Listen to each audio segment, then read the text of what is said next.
안녕하십니까. 데이브 오피셜의 김갑중입니다. 이번 영상은 입시 초보 탈출을 위한 두 번째 시간입니다.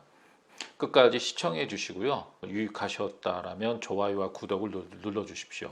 좋아요와 구독은 영상 제작에 힘이 됩니다. 오늘 다룰 주제는 전형 유형과 전형 방법에 관해서 다루도록 하겠습니다. 제가 학부모님들을 상대하다 보면 학생부 전형은 내신이 중요하지 않나요? 이런 질문을 종종 받기도 합니다. 이런 경우는 교과 전형하고 학생부 종합 전형을 혼동해서 사용하는 부모님이고요. 또 어떤 학생들은 선생님 저는 교과 성적이 안 좋아서 학생부 종합을 목표로 비교과 활동에 신경 썼어요 라고 말하는 재수생들도 봅니다.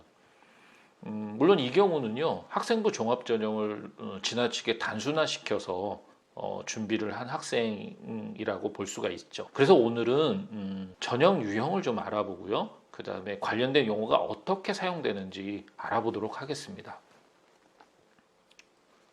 우선 도표에서 보시는 것처럼 현재 대입제도에서는 어떤 전형을 60% 이상의 비중으로 다루느냐에 따라서 수시 전형에서는 학생부 교과, 그 다음에 학생부 종합, 그 다음에 논술, 그 다음에 실기, 적성고사 등으로 나눌 수가 있습니다. 그리고 정시 전형에서는 수능 중심 또는 실기 위주의 전형 등이 있습니다. 먼저 수시 전형 첫 번째 학생부 교과 전형입니다. 학생부 교과 전형은요 교과 내신 성적이 필수 사항으로 들어가고요. 면접 혹은 수능 최저 학력 기준을 선택 사항으로 넣기도 하고 이거는 대학이 자율적으로 선택하게 됩니다. 수시 전형 두 번째 학생부 종합 전형입니다. 학생부 종합 전형은요 서류 즉 학생부 비교과 활동이 이제 필수 요소로 들어갑니다. 그리고 면접이라든가 추천서라든가 그 다음에 수능 등급 이런 사항들이 선택적으로 활용이 되는데요. 이것 역시 대학들이 자율적으로 결정할 사항입니다. 그 다음에 수시 전형 세 번째 실기 위주 전형입니다. 실기 위주 전형은 체육 실기라든가 미술 실기 혹은 이제 대외적인 어떤 수상 실적 등을 중심으로 이제 어학 특기자, 체육 특기자 등을 선발하는 전형입니다. 실기 위주 전형은 학생부 종합이나 교과 전형보다는 훨씬 적은 인원을 뽑습니다. 수시 전형 네 번째 논술 위주 전형입니다. 논술 위주 전형은요 논술 시험이 필수 요소이고요. 그 다음에 교과 성적 혹은 수능 최저 등급 등을 대학이 선택적으로 반영합니다. 참고로 연세대 같은 경우는 논술 100%로 학생들을 선발합니다. 수시 전형 다섯 번째 적성고사 전형입니다. 적성고사 전형은요 적성고사를 필수 요소로 하고 교과 성적 및 수능 최저 등급을 대학별로 선택적으로 반영합니다.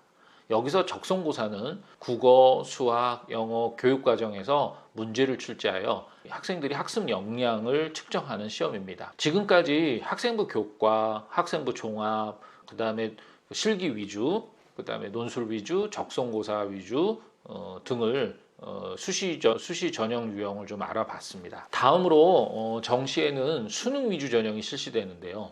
최상위권 대학 같은 경우나 상위권 대학은 주로 표준 점수를 활용한 전형을 활용을 하고요. 그 다음에 중하위권 경우는 백분위 점수를 활용해서 학생들을 선발을 합니다. 지금부터는 학부모님들과 학생들을 위해서 이제 용어의 상하관계를 좀 분석해 하고요. 그 다음에 연계되는 예를 설명해 드리도록 하겠습니다. 우선 학생부라는 용어는요. 학교생활기록부라는 말의 줄임말입니다. 그 내용은 크게 교과 활동 그리고 비교과 활동 등으로 구분을 합니다. 교과 활동 안에는 교과 성적이 있고요. 근데 보통 교과 성적을 내신 성적이라고도 합니다. 교과 성적 혹은 내신과 관련된 전형이 학생부 교과 전형입니다. 학생부 교과 전형에서는요. 학생의 학업 역량을 평가할 때 정량적 평가라는 용어를 사용합니다. 이때 그 정량적 평가라는 말은요 교과 등급 즉 수치 자체를 활용한 평가입니다. 흔히 이제 1등급, 2등급, 3등급 말을 쓰지 않습니까? 이 수치 자체에 의미를 부여하는 거죠. 주로 학생부 교과 전형에서 활용됩니다.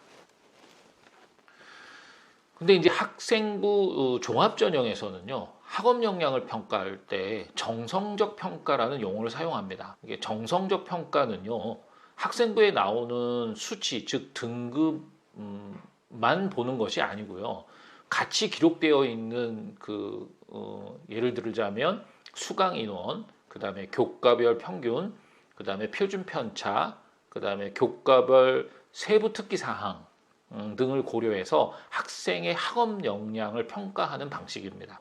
평균하고 표준 편차를 고려하다 보니까요, 각 고등학교 구성원들의 특성이 반영됩니다. 예를 들자면 과고나 영재고의 3등급과 일반계 고등학교의 상등급을 동일하게 취급하지 않을 수도 있다는 의미입니다. 두 번째, 수시 전형에서 대학에 제출하는 서류라는 게 있습니다.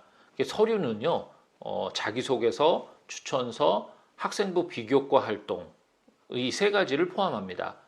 근데 여기서 학생부 비교과 활동 내용은요, 교육부 학교생활기록부 시스템인 나이스가 있는데 이 나이스에서 직접 대학으로 넘어가게 되어 있습니다. 학생들이 기록하는 자기소개서가 있고요. 그 다음에 선생님이 써주시는 추천서가 있고, 자기소와 추천서는 인터넷 혹은 우편으로 제출하게끔 되어 있습니다.